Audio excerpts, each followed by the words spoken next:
This episode of the Get Fast podcast is brought to you by TriVelo Coaching, where we help triathletes and cyclists like you train smarter to race faster. You are joined by your host, former Australian Ironman Champion Gerard Donnelly, and I, as always, am Jordan Donnelly. Okay, boy, do we have a big podcast today.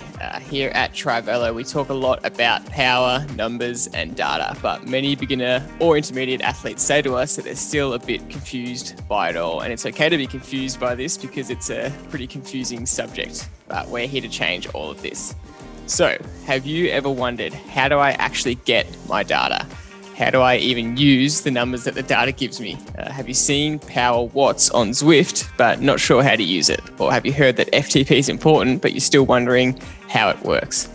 We've noticed that many athletes have no idea where to even start with power, what an FTP test is, or how to do an FTP test, or how to use data properly and use it to your advantage. And instead, it just becomes this complex monster that just feels too scary and overwhelming to even look at, let alone attempt to understand. And don't worry, this isn't just beginner athletes. We have intermediate and even advanced athletes who are still perplexed by it all.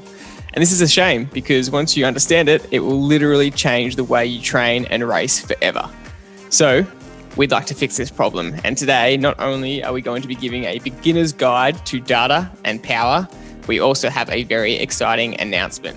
We are opening up our doors to our home training studio in Belgrave, Victoria, and inviting 4 triathletes for a VIP coaching day with the super coach Gerard, where you will get a day of personalized data and data testing and coaching. So Dad, welcome to the episode. This is a very exciting announcement for us. Why do you think it was so important to do a VIP coaching workshop like this? Thanks, Jordan.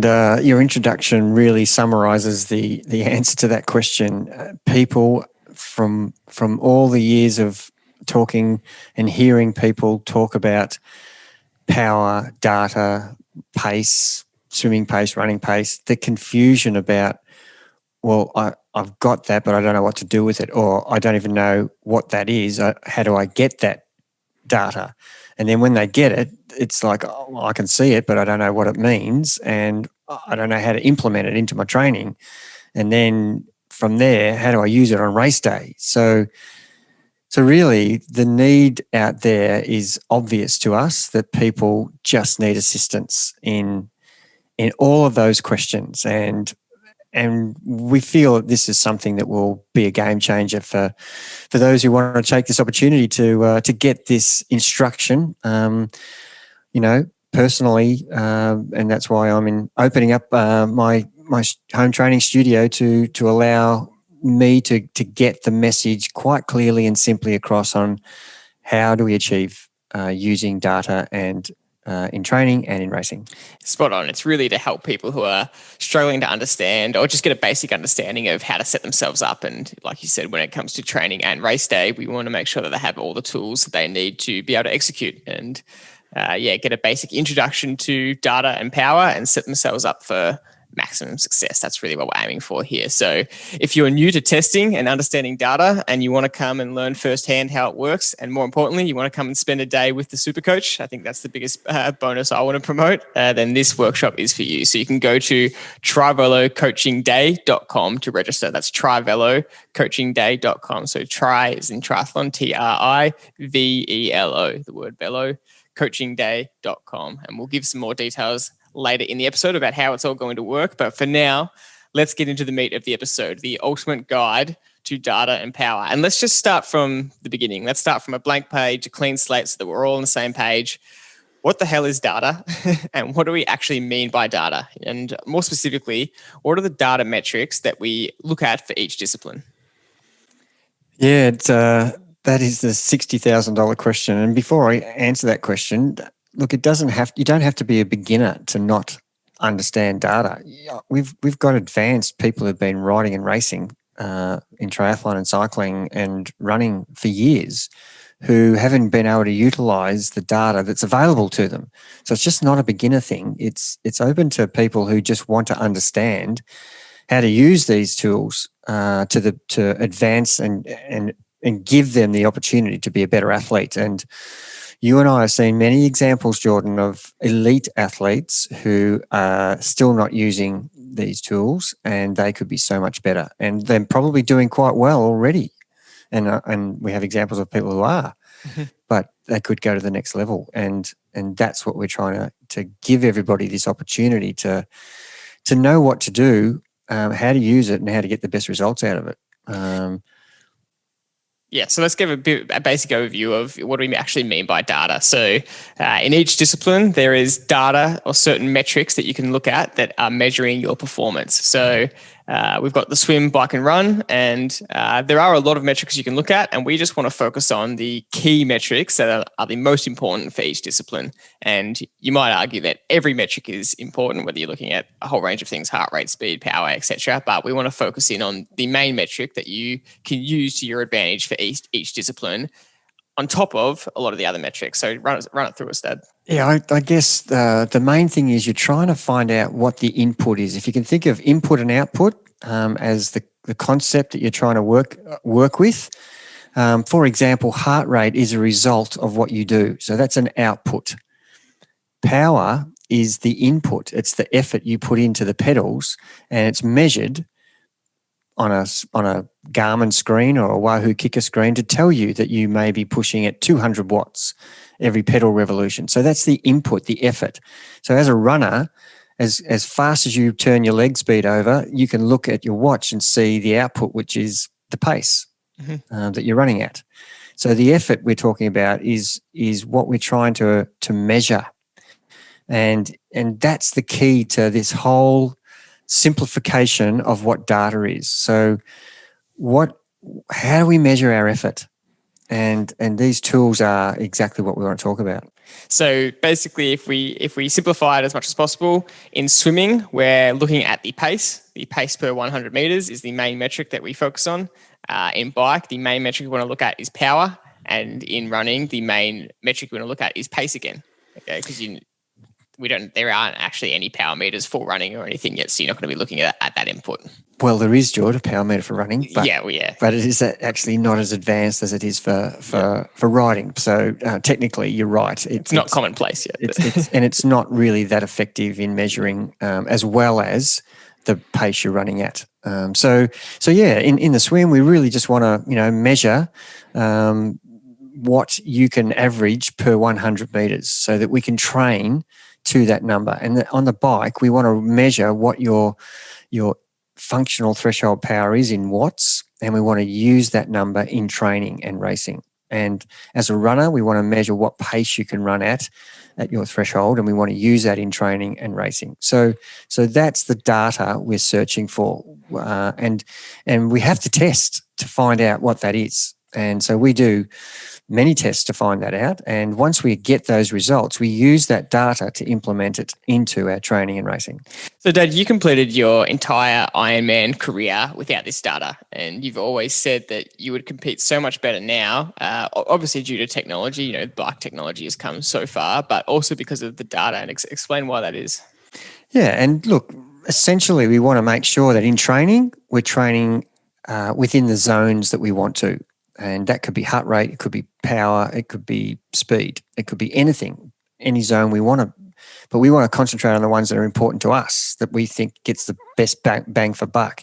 And if I had this information, I would have trained more accurately, and therefore I would have raced more accurately. I would have probably in my training not gone too hard too early in the first couple of intervals. And faded at the end of the session. And because I didn't know that was what was happening, I'm just presuming by perceived exertion that I was training hard, and I was by perceived exertion. If I was using the example, I was doing 400 repeats and I didn't have any way of measuring on the track what my 400 meter time was. I wanted to do 70 seconds, but I had no way of measuring that, and I just ran solid 70 seconds times 6 times. If I didn't have a watch to tell me that I hit 71 or 69 or 70, I have no feedback about how I'm going. If I'm just going by feel, it just feels like I ran that 400 reasonably hard, and I have to try and replicate that 6 more times. And you're really doing it blindly, aren't you? If you're thinking about it like that, it's just a guess. And so come race day, so that's in training. So come race day, you start off the event and say we're doing a 5K fun run or a 20K time trial on the bike or a 1,000-meter ocean swim in the water, you start off by what you think is a comfortable pace, but pretty soon after 4 or 5 minutes, you realize that that's actually uncomfortable and I have to slow down. And by having equipment such as power, pace in swimming and biking and running, we prevent ourselves from going too hard at the start, and we can measure and pace ourselves from start to finish so much more effectively than by going by feel, which is what I did in my day. And you know, not patting myself on the back, but I was reasonably good at measuring my effort evenly, and that was a skill in itself. But I guarantee if I had someone secretly measuring the data that I was doing, I would still be going too hard too soon. And what effect does that, and you might say, so what? But what effect does that have on my day? Well, it pretty much means I'm not going to finish the day as strongly as I should if I had watched the data and followed it closely.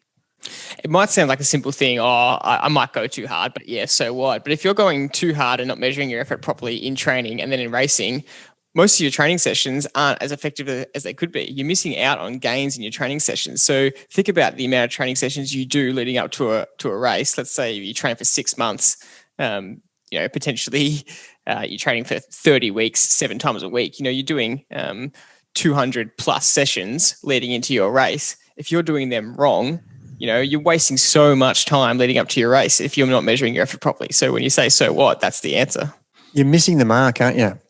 So we use the example again of 6 400-meter track repeats, and if you do the first one at 65, say you don't get to use your watch, but someone's measuring you anyway, and you do the first one to feel, and it turns out at 65, and then you do the last one to the same feel of effort, and it turns out at 75. That's an example of how the feeling felt the same, but the result on the watch was 10 seconds different. And therefore, instead of doing the session all at 70 seconds, you've done one at 65, possibly one at 70, 2 at 72 and 1 at 75, but yet it felt like you were doing the same effort. But the data tells us that in actual fact, you weren't getting the most out of that session because we don't want you to do any above 70 seconds. We wanted them all to be 70 seconds or less. And by not having the right feedback, you're actually not getting the value out of the training session, which in turn will mean come race day, you're going to be the same athlete you always were, which is the thing we're trying to avoid. Is we want to make sure you're improving.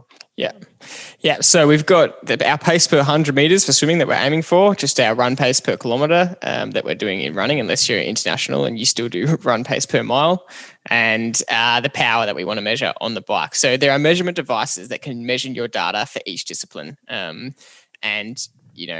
Like you were saying, Dad, back in your day, you might have had a stopwatch and that was your best chance at measuring your run and swim. But again, it's only good if you can measure it compared to a distance. So if you're doing 400s and you have a stopwatch, at least you can measure your time compared to the distance. But if you're going for a long trail run or endurance run, if you've just got a stopwatch, then you've got no idea what pace you're running at, how far you've run, etc. And so having these new smartwatches, which give us our pace, is an absolute game changer. So we want to jump into the measurement devices to really clear this up, because this is a really confusing topic for a lot of people. Watches are commonplace now. Running watches are commonplace. Most people understand how they work. Your watch will tell you your time, your pace, your current pace, your average pace, etc. In the water, it's a similar, more simplified version. You've got your watch and it gives you your pace per 100. Or you can just use the clock at the pool. When you're doing each 50-meter lap, you can see how long it's taken you and work out your pace from that. But the power meter issue is a little bit more of a complex topic, which confuses people. And even just starting with, what is a power meter and what power meter should I get, all the way down to how does a power meter work and how do I read my power numbers? So we'll jump into the power meter issue, because lots of people are still on the fence about even just getting a power meter. So let's start with that issue. Why is getting a power meter so vital? It's good that you mentioned that, we are really across using running watches and possibly using a watch in the pool, and that's just common. And majority of people are quite across that. You would say over 90% of the people do use that functionality. Some people just still run without a watch, but they're in the minority. Whereas the power meter, the minority is the people with the power meter. And then the next minority is the people who know how to use it. Yeah, because there are a lot of people that have power meters but don't know how to use it. That's right. So majority of people are still riding, and this is absolutely fine. We're not saying this is right or wrong. It's just that you're missing out on valuable assets that will help you train and race better to get yourself a personal best is what we're trying to achieve here. So I would go as far as saying it is wrong to go without a power meter. It is, but it's certainly, it's a disadvantage if you don't have it. But so we're wanting people to get as familiar with power as they are with their running watch. That's our goal, and we're providing this opportunity to teach you to do this in this clinic. And make it as simple as possible. And the power meter is measuring each pedal stroke that you're doing, and it comes up as a number on your screen. And that's as simple as I can make it. So every time you pedal, it'll measure the output from a number that the input is of your action of pedaling. And it's a measurable piece of data. Yeah. So basically, there's two main types of power meters. You can get pedal-based power meters or crank-based power meters, and they go either on the pedal or the crank of your bike, and they measure the wattage that you're pushing through the pedals, and then that wattage is linked to your bike computer. Most people have a Garmin, so let's say for example's sake, it is linked to your Garmin. As you said, the wattage that you're pushing with each pedal stroke appears on your Garmin. Right. That's right. Yeah. And just like I suppose as an electrician, the ampage that goes through the power lines to make the light bulb go is the effort we're putting in each pedal stroke. That's and it's measured in watts. Yeah. So the first common objection to power meters is the cost, obviously, because it's an extra, $500 to maybe $1,000 for a pretty standard power meter. And that is just often a cost that is a barrier to entry. People go, I already spend so much on my bike and everything, and the sport of triathlon is expensive. Do I really need to spend this extra money on a power meter? And we're hoping with today's discussion we can convince you that it is an absolute no-brainer. The advantages you get far outweigh the disadvantages of saving $500 to $1,000. Yeah, not having key information. For example, we joked about this before. It was like jumping in the car and not having the speedo work on your car or the fuel gauge. And so you're getting in the car and you don't know what speed you're driving at, and you could possibly get pulled over and fined because you don't have any data coming back to you saying you're doing 60 in a 40 zone or 100 in a 80 zone, and you've got no idea how much fuel's left in the tank. So you could actually have 5 kilometers left of fuel in the tank. So that's how important having a power meter is, we feel, to your race training strategies. And without those pieces of equipment, you are pretty much driving the car blindfold. You're training blindfold. That's how important you wouldn't it is. drive a car, would you? If you got in and it had no speedo and had no fuel gauge, you wouldn't drive it. It's too risky. Yeah. And so we're still astounded that people go into races and do a whole program that culminates in a race without basically understanding that the power meter is there and they could use it and they could be a better athlete because of it. So that's what we're trying to get across here is it is a tool. It's very necessary, and on this clinic training day, we will show you exactly how to use it, how to test it, and how to race with it. So let's give a training example, because we spoke before about how you are potentially wasting all your training sessions that you're doing, all that hard work you're putting in. You're potentially wasting those sessions because they're not as valuable as they could be because you're not sticking to the right numbers and you're not using the power meter properly. And we had an example recently. We had a new athlete start with us, and they are, to be honest, a very good athlete. They're very highly trained, very talented, a really good athlete, but they hadn't had experience with power. So they were starting with power for the first time. And like we said at the start, it's no problem whether you're a beginner or an advanced athlete. If you've never used it before, then you're not going to know what to do. So they did their first bike session with power, and it actually turned into a bit of a funny experiment for us because they were still learning and they didn't know how to read the power properly, which is another issue we'll get into in a little bit. But they had the power meter set up. They got their power meter on their bike. They had it set up. It was showing the wattage on their screen, but they weren't looking at the right things on the screen. And so they were basically doing the session like they normally would, but we had the advantage of we could see their data after they completed the session. So it actually coincidentally turned into a little bit of an experiment similar to what you were saying before. You'd have loved in your pro days to have someone that could have shown you your data, even though you thought that you were riding well to feel or running well to feel. You wonder if the data would say differently. And in this case, the data absolutely said differently. So the athlete did their session as best they could. They were doing, I think it was 4 5-minute efforts on the bike, and they were supposed to hit something around 240 or 245 watts. And I can't remember the exact numbers, but basically their first effort, they were at over 260 watts. The second one, they were about at the range at 245 watts. The third one, they were at 220 watts. And the last one, they're at 210 watts. And so they were supposed to be around 240 to 245 for the 4 efforts. Because they were riding blind, they were just going as hard as they could and seeing what happened. And they went way too hard at the first one. They actually, according to our standards, failed the session on the 3rd and 4th rep because they weren't hitting the power range they were supposed to.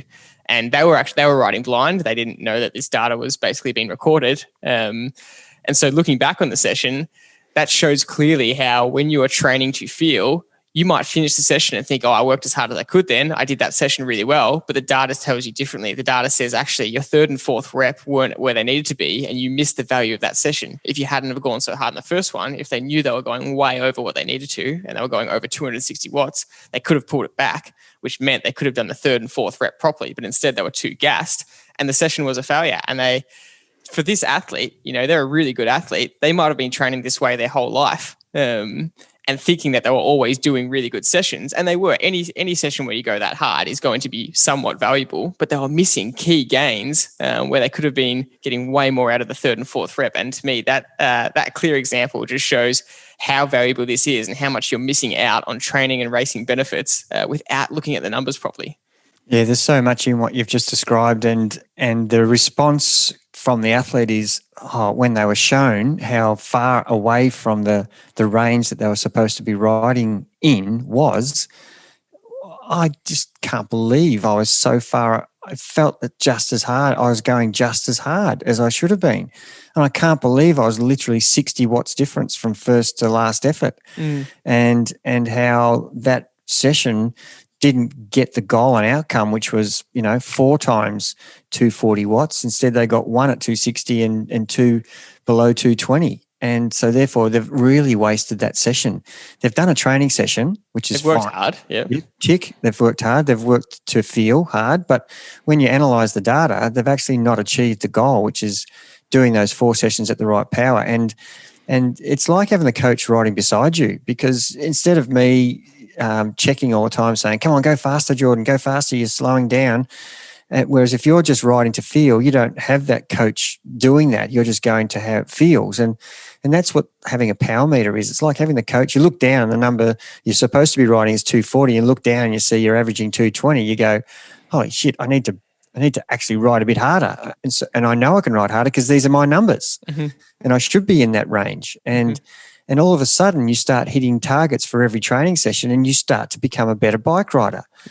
Because you are actually getting the benefit of the actual training session of 4 efforts, not 1.5 efforts in the right zone. And that's the key here, isn't it? If we had 2 athletes, we put them side by side and they were the same ability, and athlete A did the session like the example we just said, and every session they were doing 1.5 efforts correct, but 2.5 wrong. And athlete B did every effort to what they were supposed to. You think every single session, athlete B is getting slightly better than athlete A because they're just getting a little bit more out of the session. You do that for 6 to 12 months. How much further ahead is athlete B going to be? Yeah, the consistency factor can't be underestimated too. And so if you're doing each session consistently correct and not just guessing that you did it well, but actually reviewing and knowing during the session that you're in the right range, there's a lot of things in there, isn't there? There's knowing you're in the range already in the middle of the session and then get to the end of the session and knowing that you actually have completed the 6 efforts or 4 efforts or whatever the session's asking you to do in the right range, then you walk away from that session pretty happy with yourself without even discussing it with anybody, because the data has told you that you achieved the outcome and you will improve way faster than the person who's doing the by feel. It's just it's black and white. It is as clear as day, isn't it? The results. Yeah. So you might be listening and you're thinking, okay, Gerard, Jordan, I'm getting it. I'm getting convinced I need to get a power meter. the next biggest challenge is, what power meter do I get? Because it's pretty confusing. There's a lot of brands out there. What do I even go for? Yeah, well, there's basically two types. There's one on the crank, which is, what your pedal is attached to, and you've got a left and right crank, and you can have dual-sided left and right crank power meters that will measure through a strain gauge to give you the power that you're putting in from each pedal stroke, and it'll come up on your screen as watts. Or you can use pedals with power in them.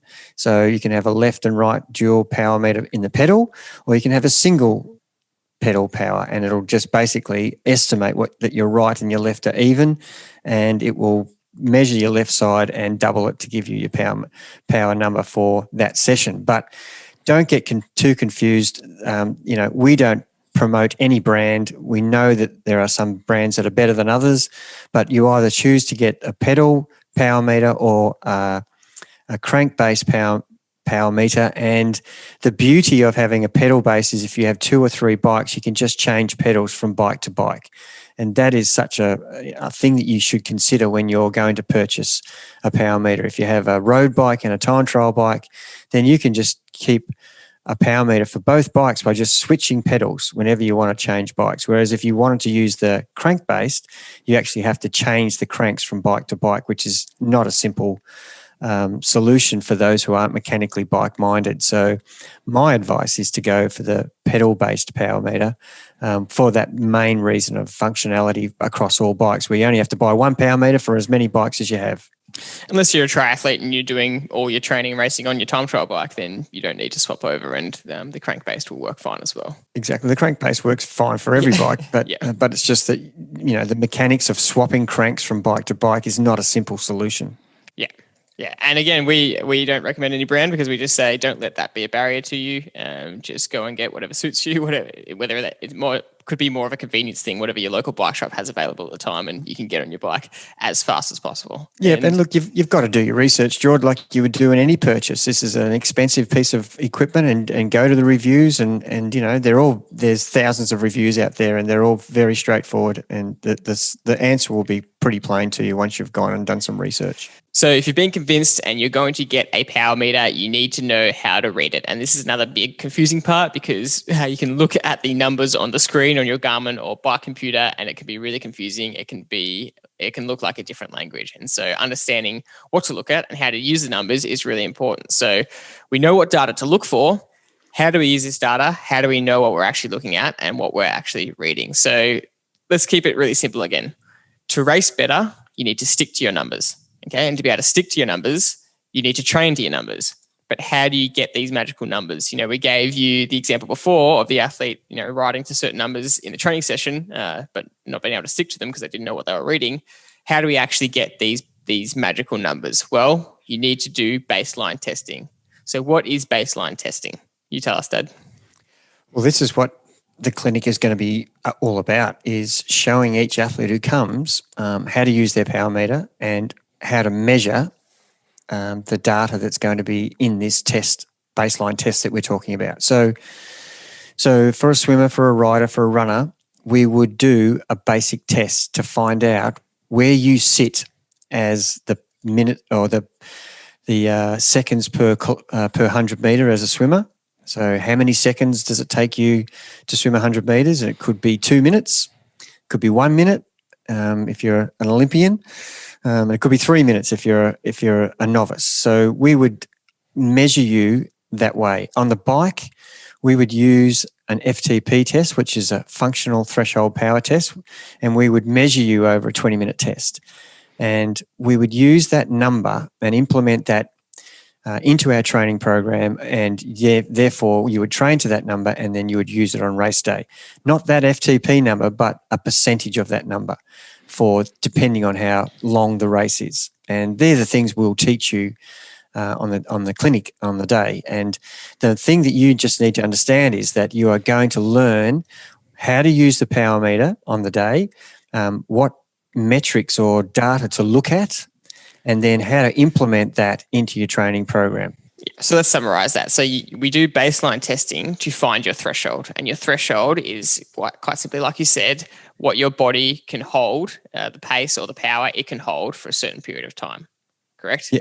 And we generally measure threshold for an hour effort. So we find what is your threshold for how long you can hold a certain pace for the swim for an hour. What is it that you can hold in terms of wattage on the bike for an hour, or what run pace can you hold for an hour? And again, this threshold that we find, it's really very clever because your body can hold a certain amount up to an hour. If you go above that, you will decline and you won't be able to last the full hour. If you go below that, you'll feel fresh and you'll feel really comfortable. And again, not to confuse everyone with these interchangeable terms of baseline testing and threshold, but that's as simple as we can make it. It is. And of course, to put someone through an hour's bike ride test would be quite cruel, and also a swim for an hour or run for an hour. We just don't do that. So the experts have come up with formulas, and so we do a 20-minute test, and then we take 95% of that, which is supposed to replicate your hour on the bike, and that's pretty close. And we do a 30 or 40-minute run to make sure that we're getting something that's sustainable for that period of time. And we would do the same in the pool. We would pick 1,000 meters or a 1,500 meter trial. It's around that 20 to 30 minutes. So all the testing's around that 20 to 30 minutes, and we take a percentage of those results, and that becomes our new threshold. We don't put people through a full hour of testing for each of the three disciplines, because that is exhausting in itself and mentally quite fatiguing. But we can get similar results by doing a sort of a minimized testing protocol that's been worked out over the years by a lot of really good scientific physiology research that's been done.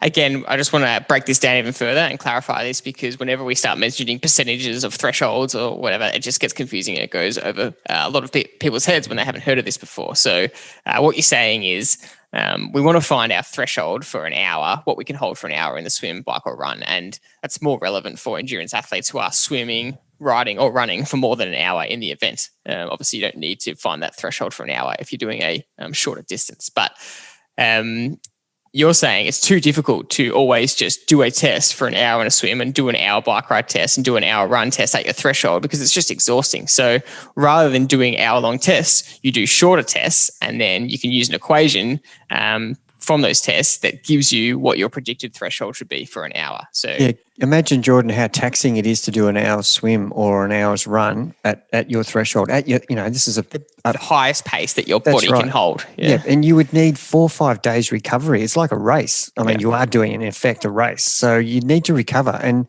we haven't got time in our program to do testing every 4 weeks at that length of intensity. So we do it as a shorter, and we can still get very accurate numbers from the tests that we do, and you can recover straight away and resume your program literally, within a day or two of doing the testing. So that's also a really key important understanding of why we don't test to the full extent. Yeah. So to give examples, we do shorter swim tests, whether it's 1,000 meters or 1,500 meters. We do 20-minute bike test, and we do a 5K or 10K run, which would be anywhere from 20 minutes to 40 minutes or 50 minutes, but it's not quite a full hour. And sometimes, depending on the athlete, a 10K test would be an hour, but that's prescribed depending on the athlete. But has to get that set out of the way. We want to get our magical numbers. What number are we trying to find? We're trying to find the threshold number, the number that our body can hold for this hour period. And to do that, we do this baseline testing. So let's go through the testing, okay? And for the sake of the conversation, how about we focus on the bike test? So let's say we're trying to find our bike threshold. And so we do what you said before is called a FTP test, a functional threshold power test. And again, don't let the words functional threshold power confuse you. It is just a 20-minute test designed to, as the word says, find your threshold power. Okay, so we do this 20-minute test. What is the theory behind this test? Yeah, well, we're trying to find what power you can sustain for 20 minutes, and that's your maximum 20-minute effort. And just think about, if I have to get on the bike and ride for 20 minutes at my maximum, I can't sprint at the start and then fade. I've actually got to measure my effort over 20 minutes. So you can't ride at what you seem to be your maximum power, because that's, as we know, it would probably last 2 minutes. So you've got to measure your effort. So we do a 20-minute test that is going to measure what power you can hold on average for that 20 minutes. And you might start at, 200 watts and feel that that's comfortable. And after 5 minutes, you can go to 205 watts. And then all of a sudden you think, oh, look, I'll make this, easily. I'll go to 210. And at the end, you're pushing 220. So at the end of that 20 minutes, we measure what your average was. It might end up being 210. That becomes your best 20-minute power. We call that critical power. CP is critical power for any length of time. 5 minutes, what's your best 5 minutes? We call that your best 5-minute critical power. What's your best 30 minutes? What's your best 2 minutes? What's your best 1 minute? We can call them peak power or critical power. But for functional threshold power, that is only for 1 hour. So by getting a 20-minute best effort, which we just said was 210, we take 95% of that, and that comes out to be our new threshold number. Yeah, so the theory behind the 20 minutes is there's this quite simple formula, and you can find this anywhere, that let's say you ride for 20 minutes at the best power that you can hold. And like you said, Dad, you hold 200 watts for 20 minutes. That's your 20-minute power number. There is a formula, which is take 95% of that, and that gives you your approximate wattage that you can hold for 1 hour. So the idea is, very simply, if you can hold 200 watts for 20 minutes, 95% of that is 190? Is that correct? Yeah, 190. That means that you should be able to hold 190 watts for an hour. That's quite simply what the equation is trying to do.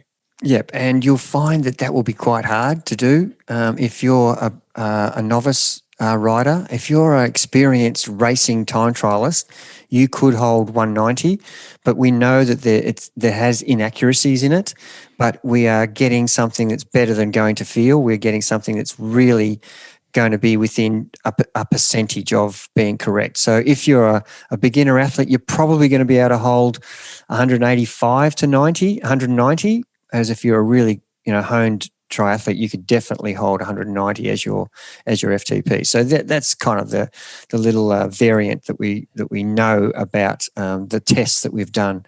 If we were to put people against an hour, against their 20 minutes, they would find that they might not be able to hold that if they weren't an experienced rider. Great. So we've done our 20-minute test. We've got a number that we can stick to for 20 minutes, and then that's given us a number that predictably we should be able to hold for an hour. But how does that help for an Ironman athlete or a 70.3 athlete? Because you're riding for 2, 3, 4, up to 6 hours or 7 hours. So how does a 20-minute test or even an hour threshold help in that regard? And how does it help in our training? They're two great questions. Mm-hmm. How it helps in our race is that number. We've just decided that you and I have tested at 200, and now our FTP is 190. We've decided that that's our 100%. That's our best hour effort. So in a race such as an Ironman, you might be riding for 6 hours. So we know that our best effort for 1 hour is 190. So we have a formula which we'll teach you about, and you will implement that percentage of your 190 on race day for 6 hours or for 5 hours or for 4 hours. The same with the half Ironman. We use a percentage of your test and implement that into your race day plan. And in your training sessions, I might ask you to do, as the example we talked about earlier, was 5 by 5 minute efforts or 4 by 5 minute efforts at 100%. That would be doing those efforts at 190 watts. That's 100%. If I asked you to do that at 105, you'll be doing that at 200 watts. So they're examples of how we implement the testing that we've done into our daily training and into our race plan. And it's really quite obvious to everybody who's done this, but for those who are new to power, that's a revelation. Yeah. So I am really training exactly here, aren't I? Yeah. And those who have never used it before and now start to use it, they are going, oh my God, what was I doing before? How did I possibly train properly? How did I not blow up my races? Well, you probably did. And this is just showing you how much you did. Yeah. And let's look at the real world examples, because the pieces of the puzzle are starting to really come together now. So you've done your test and you know what you can hold 190 watts for an hour, but obviously you're going to be riding for, let's take an Ironman, you're going to be riding for 4 to 6 to 7 hours, or 5 to 6 to 7 hours more likely. You cannot possibly try and hold 190 watts for that period, because you know that at max, you're only going to be able to hold it for an hour. So you need to be holding somewhere much lower, somewhere between 150 or 170 watts or 140. And again, like Dad said, we have formulas to help you work this out based on your training and racing. But the point of this is, athlete A who goes into an Ironman what kind of experience are they going to have if they don't have power and they're just guessing, and they might just be focusing on speed to ride, for example, trying to hold a certain speed, versus athlete B who can focus on power. What's the difference going to be in their experience on race day?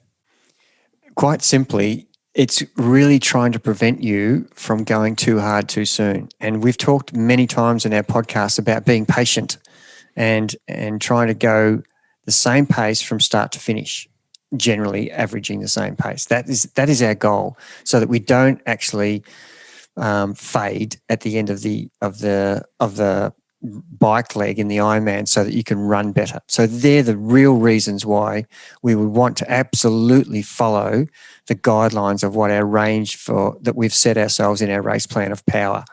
So it's stopping us from going too hard too soon in the event, and it's also enabling us then to run better because we don't fade because we went too hard. And in any event that you've ever done in your life, whether you can see the data or not, if you go too hard too soon, it's a horrible finish with a piano on your back. You can hardly run up the finishing straight. Your legs can hardly turn the pedals.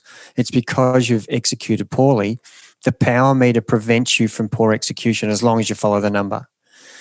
You can have a power meter and not follow the number and still end up with the same outcome. Yeah. But knowing the numbers you should be riding at is going to A, stop you from going too hard too soon, which will B, make you strong at the end, and C, enable you to run the way you want to run in a triathlon. That is the key concept of using power to your advantage. And you only have to look back at as we said before, if you had your data covered and it was being tested while you were training and racing, and then expose it at the end, you would just be shocked at how, because you're fresh and tapered for a race, you're going to feel fantastic. So you're going to think that it's easy. Going to perceived exertion feels easy because you're fresh.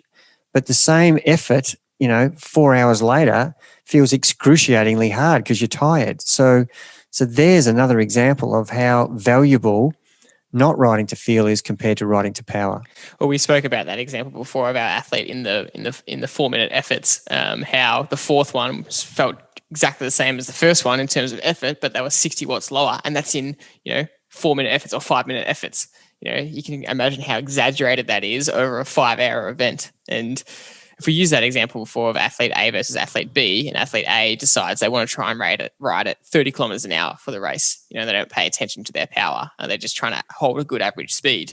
They might, if both athletes have the FTP of what we said, 190 watts, they might be pushing 170 watts or 180 watts to try and hit 30 kilometers an hour at the start. And they can do it because it's below their threshold for an hour.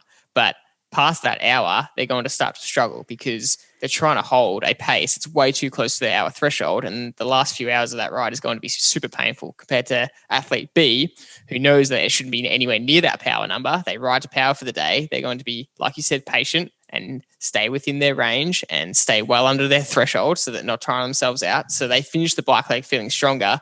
What's the difference going to be for both those athletes getting onto the run? Athlete A is going to be absolutely exhausted with the piano on their back before starting their half marathon or marathon.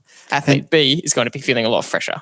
Yeah, 100%. And don't forget the nutrition burn from someone who's going too hard. You're going to go through the fuel, just like a car. If you accelerate all out of the traffic lights, you're burning fuel more. So if you're being patient and riding steady state, you're going to actually feel better, but your nutrition levels will also be nice and strong and still reasonably topped up when you come to run. And they're the two things come running that you want to have on your side. You want to feel like you haven't ridden 180K and you're about to run a marathon. You want to feel with some confidence that you're relatively fresh from not cooking yourself on the bike, and that the fueling that you've had on the bike is still adequate, and you haven't, diminished the fuel levels to an amazing low level where you start, going hunger flat or even worse, cramping. So the benefit of pacing by using a power meter for the run cannot be underestimated. It is a game changer. By going too hard on the bike will detrimentally affect your run. And we want to use every piece of information that's possibly available to us to stop that from happening.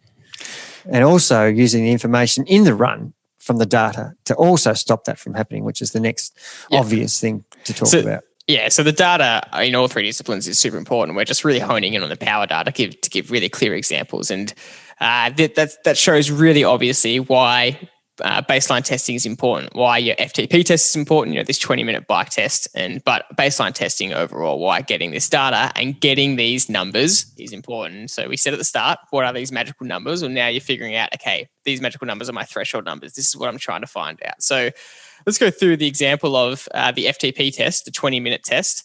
What are some common mistakes that people make doing their FTP test, doing their baseline test? Yeah, well, the obvious one is doing what they do in most races and training sessions, which is starting too hard and fading. And if you do that in the baseline FTP test, you won't get an accurate result because you've started too strong and ended up dropping the power. For example, if you ended up with 200 watts and you executed in this fashion, I started at 240 and I finished at 160. That seems extremely exaggerated, doesn't it? Mm-hmm. But I ended up with 200 watts as the average. What about this person who started at started at 195 and finished at 210 or 205, sorry. He ended up with 200 watts as well. So which athlete do you think achieved the better result? Well, obviously the person who was more even, and 205 was the maximum they could do. So their number is 200. But if a person could push 240 watts in the first example A, and ended up pushing 160 at the end, we never know whether 200 was their average or not because they faded so badly. They could possibly be a 220 rider or a 210 rider. But because they were so far above what they should have been at the start, we don't actually know whether that number is accurate. So we'd actually have to do the test again. And start them at the average, which was 200, and see how they go from that point. And I'll guarantee that the test they do the second time, they would probably get 210 within a day or two of doing the same test because of the execution. So getting the execution wrong on your testing will actually adversely affect the result. So you're still better off being conservative and coming home strong and getting a result that you can actually use in training. I would ask you, the average I get is the average I get. What's it matter? How does it affect my training? Well, you could have possibly had a higher average. So therefore your training is going to be worse if you train at 200 and you should have been training at 210 during the week. Yeah. Is that clear? Yeah. Obviously I know, but I'm trying to make it clear for the listener. Yes. I should have said, do you think that's clear to the listener that if you ended up doing 240 for the first 10 minutes and 160 for the last 10 minutes and ended up with 200. And in fact, you could have actually been able to do 210 with better execution. When you come to do training sessions and you train all of your sessions at a percentage of 200, are you going to be training too easy? And because you should have been training at 210. That's the effect it'll have on your training session. And then come race day, if you've tested incorrectly, then you could race too low a power number and therefore be too slow. The good thing is you'll run fantastic, but you'll actually lose time on the bike. So getting the test right in terms of execution is key. Yeah, and this is a really big point we want to hone in on. You need to get this test right because, like you've just summarized, otherwise you're training. There's no point training to numbers because they're going to be the wrong numbers to stick to, and you'll have a poor race plan as well. Another big mistake is not having a proper warm-up to be able to do the test right.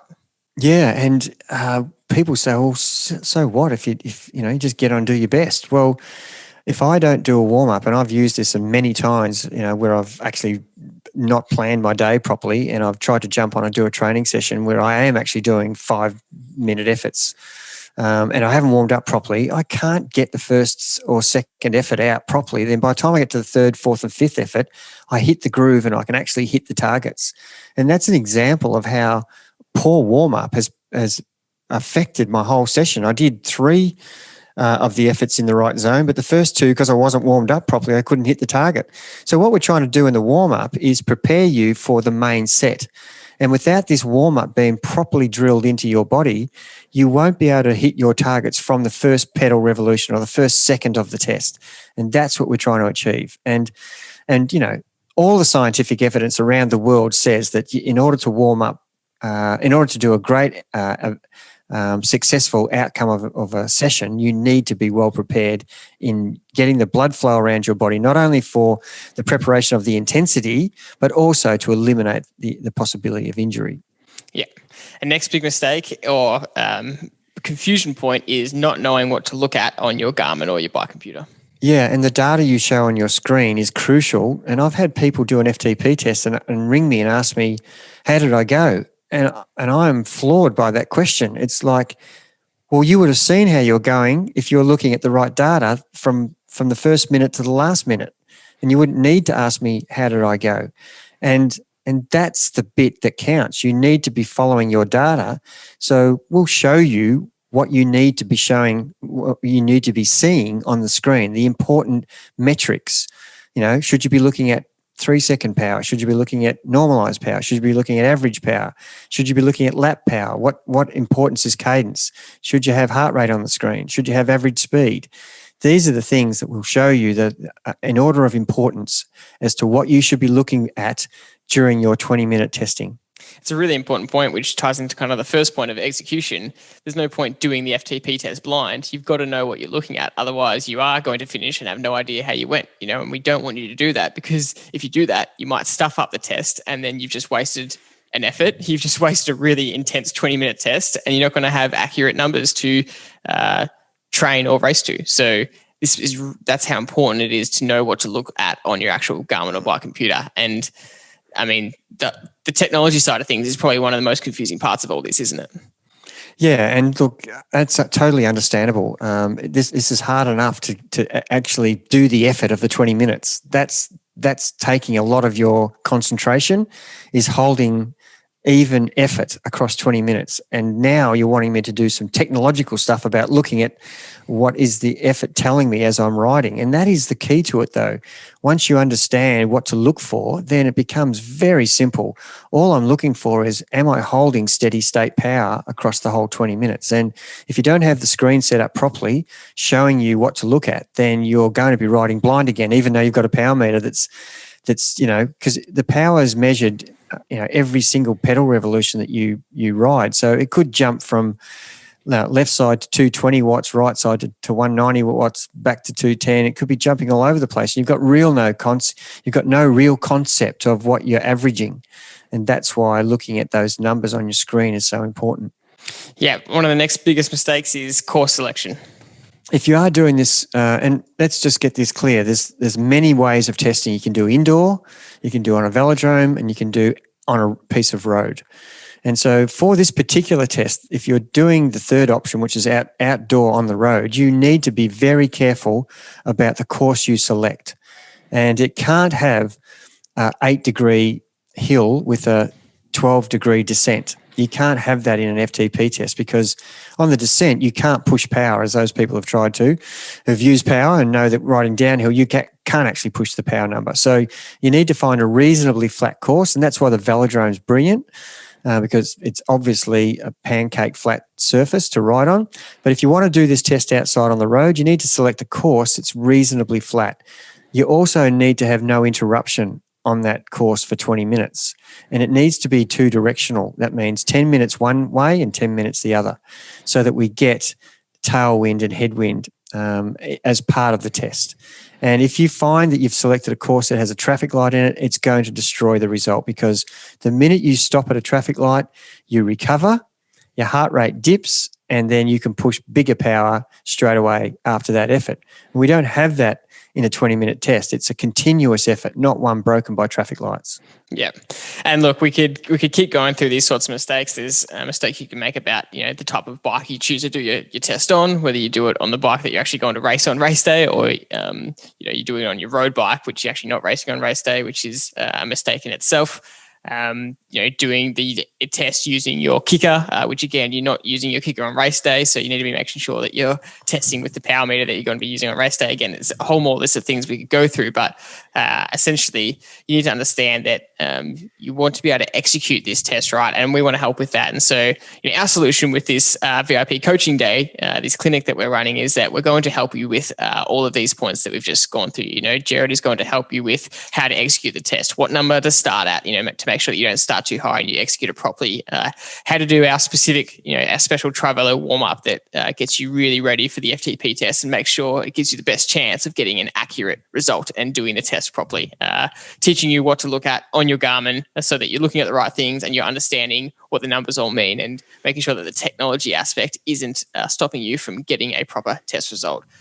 All the little things, like you said, Dad, not knowing what cadence to write at, all the little bits of data, extra data. And we're choosing to do the test in a controlled environment for our coaching day, just so we can be there by your side to make sure that you're doing it properly and not having that risk of doing it outdoors and getting it wrong and then wasting the 20 minutes of the test. So if, again, just to wrap up, if you would like to sign up to this day, you can go to TriVeloCoachingDay.com. And Dad, that's pretty much the bike test, but something else we're going to do on the day as well is the run test. And like we said before, when explaining that we don't want to just run for an hour, a solution is a 5 kilometer run, a shorter run. And it's a bit simpler, but the same principles still apply. And again, we'll be doing a 5 kilometer test on the day after the bike, not straight away, with a bit of a break in between, but to get a feel for running off the bike, which is really important. But I want to ask you, lots of people have a fear around testing and baseline testing because they don't want to be embarrassed by their ability, or a common question you get, like you said before, is did I do good, or are my numbers going to be good enough? And you have pretty specific thoughts on this, don't you? Yeah, and look, on the indoor trainer, you're not moving past people on the indoor trainer. Everybody's sitting stationary, so no one can actually see how well everybody's doing. But in a 5K run, if you're in a group of people, it's instantaneous that you see where you sit amongst the group of 20 people or 4 or whoever you're running with. And so you get a feel of where you are against your opposition. And the purpose of testing is not for that. It's not to see how good or bad you are. It's to see what level you're at so that we can actually train to that level over the next training block. And then eventually when we come to race day, we would have tested, say we've done 16 or 20 weeks or 30 weeks of training, we would have tested possibly, 6 times in that period. We would know accurately what your running pace for race day will be, not only in training, but on race day. So it's really not a test to see how good you are. It's just a test to see what level you're at. And if you happen to be an elite runner and you do the 5K in 15 minutes on the day, and someone else has turned up and they're a very beginner runner and they do the 5K in 30 minutes, that doesn't say anything about anything except that there's a vast variation in between everybody's ability. And we already know that. So we're going into these testing days not caring about the difference between other people. We're only caring about our own number. And therefore, we're training to this number. So what someone else does on the day is quite irrelevant. Same when you're on the bike, because you can't see their number. It doesn't really matter to you. But because you can see them running faster than you or slower than you, it affects your mental approach because you feel like you're inferior. But in fact, you should be focusing on what am I doing? Is this pace sustainable for 5K? And concentrating on your own run rather than seeing what other people are doing. So my emphasis on this number is not to see how good you are, it's to see what level you're going to train and race at come race day and come training sessions. Yeah, there is no good or bad. You always just say your number is your number. You're not trying to compare any athlete to any other athlete. You're just trying to compare them to their own number. Just find out what your number is and not worry about anyone else's number. And in fact, as long as you just have a number, as long as you do this testing and have a number, you're at an advantage and you're better than someone that doesn't have a number. Exactly right, because that person can still have a training session where they go too fast because they haven't used their number, and they could go into a race where they go too fast and fade and not get the outcome they want. Even though they're a better runner than you could actually have a better result, get a better PB, and they'll continue to not reach their PB that they got on one occasion from that point onwards. So once you've completed your baseline testing, what do you do? And this is the most important part, and especially this is the most important part of the coaching day as well, because we've got these numbers. We've got them all laid out in front of us. How do we use them? Well, now every single minute of your training can be set to a certain percentage of those numbers, of those thresholds. This means that you have an exact number to hit or number to stick to for every single session that you do. And that makes every single session as effective as possible. And these numbers will increase over time, but basically you're never going to start a session again without knowing what numbers to be at. And you'll never finish a session without reviewing whether you stuck to those numbers. And like you said, Dad, it's like having a coach with you 24/7. And we'll use these numbers to improve different parts of your fitness and your physiology. So a sub-threshold session has a different goal to a VO2 max session. And so let's go through those goals, because every session has its own goal and purpose. And this is the beauty of having these numbers, that if you are doing a sub-threshold session, the purpose of that session is to train you at holding a sustained effort, below that FTP number, like you were talking about, Dad. Whereas a VO2 max session is a high intensity session designed to push your body beyond the limits of what it's used to, designed to increase your ability to hold high sustained power. And this creates a physiological adaptation that allows you to increase your threshold number. So every session hits your body in a different way, all aimed at increasing your threshold. But now that we have these numbers, a sub-threshold session is hitting completely different numbers to a VO2 max session. And it begs the question, how could you possibly do a proper sub-threshold session without power? How could you possibly do a VO2 max session without power? How could you do a proper recovery ride without power? Well, you couldn't, because you haven't tested properly. So if you're ever trying to do these sessions without power, without baseline testing, then you're most likely doing them wrong. Yeah, and that hits the nail on the head when you think about it like that. You don't want to train the same way every day. And, you might have good intentions of today's going to be easy, today's going to be a little bit harder, today's going to be very hard, if that's the terminology you're training to each day. Whereas we're specific, we're saying today's going to be recovery and it should be at this intensity. Today's going to be VO2 and it should be at this intensity. Today's going to be sub-threshold and it's going to be at this intensity. And because we have the baseline FTP number, we can plot that quite easily into our training program, and away we go, training exactly in the right ranges for the outcome and the purpose of every session. And come race day, we want to race at this intensity, which, depending on the event, Ironman 70.3, sprint or Olympic, they all determine different intensity levels. So we just input our number in our range and away we go and race to that number. And it's stopping us from going too hard in training or in racing. And that is the reason, the most important reason why we want to actually have a number to train and race at. And without that number, we are at best guessing.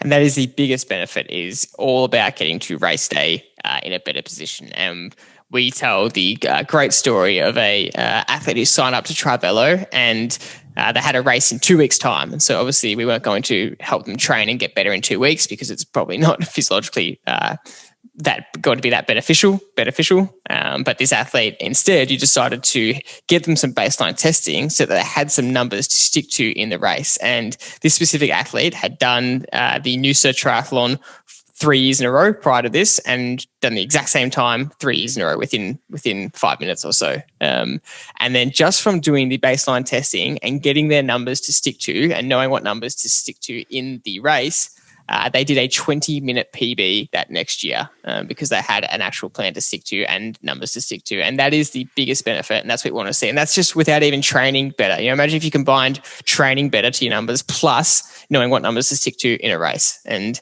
I guess that's our big benefit for this, isn't it, Dad? You don't have to turn up to the start line of races and wonder how the day is going to go. You don't have to be nervous about blowing up or nervous about not finishing when you have these numbers. The only thing you need to be nervous about is, will I execute the way I should? And that's all you should be concentrating on, because you've already got your race plan, you've already got your numbers, you've got all your data, you understand how to train to it, you understand how you've been going in training. So the numbers are very familiar to you. So your job is to focus on the execution, whereas the other people who haven't got that information, their job is trying to get through the event without blowing up.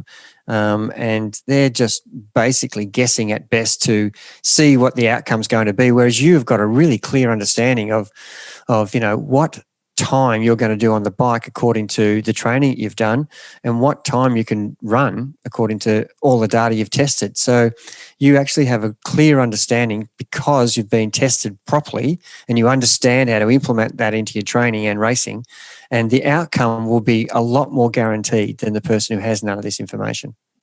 That's great. So to finish this off, it should be a no-brainer, especially to us, as to why data is so important and why you need to learn how to test yourself. And this guide was about showing you exactly how it all works, the steps involved in the entire process, and giving you that understanding from the absolute base level of why this is so important. And this is why we announced our VIP coaching day. And this is why we wanted to create this for anyone out there who didn't know how this works and want to get personal help. Again, this is for anyone, whether you're a beginner athlete who's brand new to this or an advanced athlete that hasn't utilized the power of this properly. So a reminder of how the VIB coaching day will work. Basically, you turn up and session one will be all about the arrival, setting things up, an introduction to get you going and setting up your bike and your power meter correctly for the day. Introduction with Coach Gerard. The second session will be the actual bike testing, and this is where we do the test with Coach Gerard looking over your shoulder and coaching you every step of the way for the best chance of maximum success. Then we have a bit of recovery and a breakdown session, debriefing your performance before we go into session 3, which is the run testing. And again, this is done off the bike to get the most accurate measurements for the day in terms of run performance, which is going to be most similar to how you run on race day. Then we have a bit of a break again. And the last session is the actual coaching workshop and review with Gerard, where we teach you in the workshop how you can now use your data in training and on race day for yourself.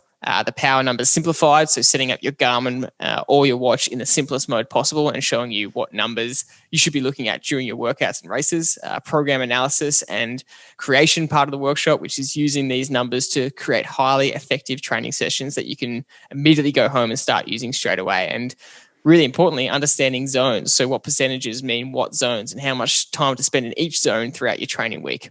So again, if this is something that you would like to do, you can go to TriVeloCoachingDay.com. We're really excited about this day. Again, it's held in Belgrave, Victoria. So either you're in Victoria or you're prepared to travel.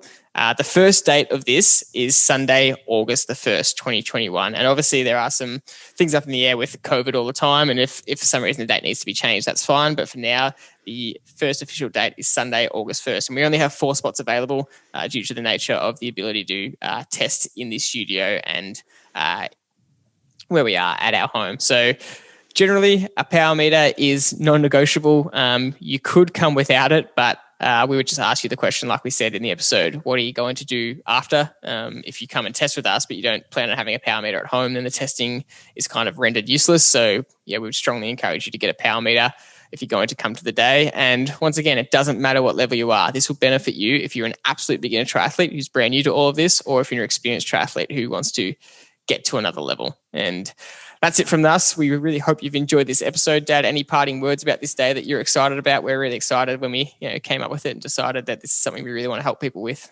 Yeah, it's something that I've talked about for years, and so much easier for me to really have someone hands-on where I can, take my time and go through stuff that seems to be, too advanced for most people to really get a good concept of what's actually happening in their training and racing. And this is a great opportunity for you to ask questions and learn how to implement everything about what should be happening in data into your everyday training and racing.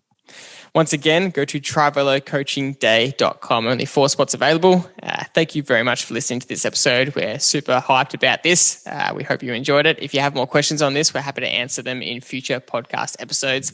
Thanks very much for listening. As always, see you next time.